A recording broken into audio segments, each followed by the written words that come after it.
हम इस वीडियो को जब रिकॉर्ड कर रहे हैं ठीक इससे 6 साल पहले 22 मार्च 2020 में देश में पहला लॉकडाउन घोषित किया गया था कोरोना की वजह से। उस समय भी मजदूरों का पलायन शुरू हुआ था। सवाल पेट का था। आज फिर वही पेट का सवाल है जब देश में एलपीजी के लिए मारामारी है।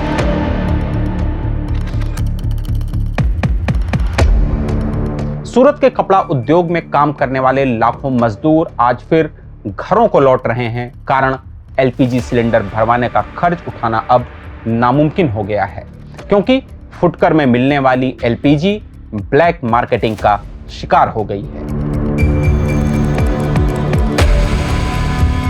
नमस्कार, मेरा नाम है अरुण पांडे। मध्य पूर्व में अमेरिका, इजराइल और ईरान की जंग ने स्ट्रेट ऑफ हॉर्मुज को लगभग ठप कर दिया है। कतर ने गैस सप्लाई देने से भी हाथ खड़े कर दिए हैं। देश में इतनी मात्रा में गैस नहीं बनती कि वह जरूरत को पूरा कर सके। भारत अपनी जरूरत का 50% से ज्यादा हिस्सा आयात करता है और उसमें भी 90% एलपीजी मध्य पूर्व से आती है। युद्ध के कारण सप्लाई चेन टूट गई है। जो सिलेंडर पहले आसानी से मिलते थे, अब उसके लिए कतारें लगानी पड़ रही हैं। सरकार कह रही है कोई कमी नहीं है, डिलीवरी नॉर्मल है, लेकिन जमीन पर हकीकत कुछ और है। इंडियन एक्सप्रेस, बिजनेस स्टैंडर्ड और टाइम्स ऑफ इंडिया की रिपोर्ट्स बता रही हैं कि ब्लैक मार्केटिंग चरम पर है, जो मजदूरों के बस की बाहर की बात है।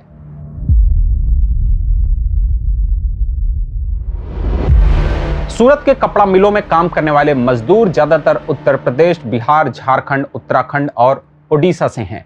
इनके पास आधिकारिक गैस बुक नहीं है, यानी इनके पास कोई लीगल गैस कनेक्शन नहीं है। इसलिए वे छोटे 5 किलो वाले सिलेंडर खुले बाजार से भरवाते हैं। पहले 80 रुपए प्रति किलो में उनका सिलेंडर भर जाता था। अब 1 किलो के लिए 500 रुपए से भी ज्यादा चुकाने पड़ रहे हैं। पूरे सिलेंडर के लिए 2500 रुपए तक देने पड़ रहे हैं, जो कि ब्लैक मार्केट में बेचा जा रहा है। इतने में तो मजदूर अपने घर पहुंच जाएगा। सो मजदूरों के कदम फिर से पलायन की राह पर हैं। यह ठीक वैसा ही है जैसा कि कोरोना के समय हुआ था। मार्च 2022 में लॉकडाउन लगा तो ट्रेनें, बसें, सड़कें मजदूरों से भर गईं। आज मार्च 2026 में फिर वही तस्वीर है। कोई लॉकडाउन तो नहीं है, लेकिन सवाल पेट का है। दोनों बार मजदूरों ने कहा काम तो मिलेगा, लेकिन खाना कैसे पकाएं।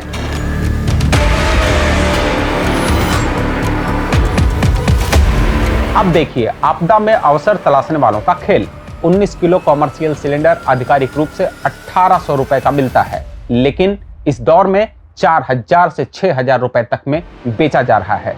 छोटे सिलेंडरों की रिफिलिंग के लिए 500 रुपए प्रति किलो के हिसाब से लिया जा रहा है। मीडिया रिपोर्ट्स में साफ हो रहा है कि मीडिएटर्स, रीसेलर्स और कुछ डिस्ट्रीब्यूटर्स मुनाफा कमा रहे हैं, जबकि सरकार 12,000 से ज्यादा छापे मार चुकी है। हजारों सिलेंडर जब्त किए जा चुके हैं, फिर भी काला बाजार फल फूल रहा है।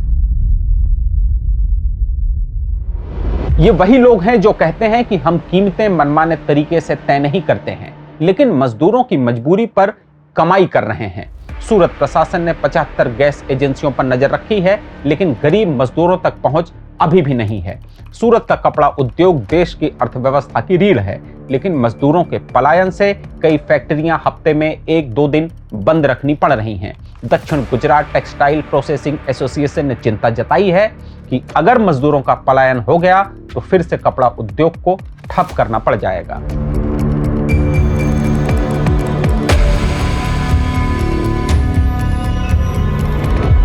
कुछ बुनकर यूनिट्स मजदूरों को 500 रुपए एक्स्ट्रा दे रही हैं ताकि वे गैस खरीद सकें। कम्युनिटी किचन भी शुरू किए गए हैं, जहां 40 से 50 रुपए में भोजन दिया जा रहा है। रोज 5000 से ज्यादा प्लेटों की खपत हो रही है। मिल मालिक खुद खाना पहुंचा रहे हैं, लेकिन ये अस्थायी राहत है। असली समस्या अभी भी बरकरार है। ये सिर्फ खबर नहीं है, मजदूरों के दर्द की पुकार है। हमारी आपसे अपील है, मजदूरों की इन कहानियों को शेयर करिए ताकि आपदा में अवसर तलाशने वाले बेनकाब हों और उन्हें न्याय मिले। द लेंस की वीडियो को लाइक करिए और दूसरों को भी शेयर करिए। धन्यवाद।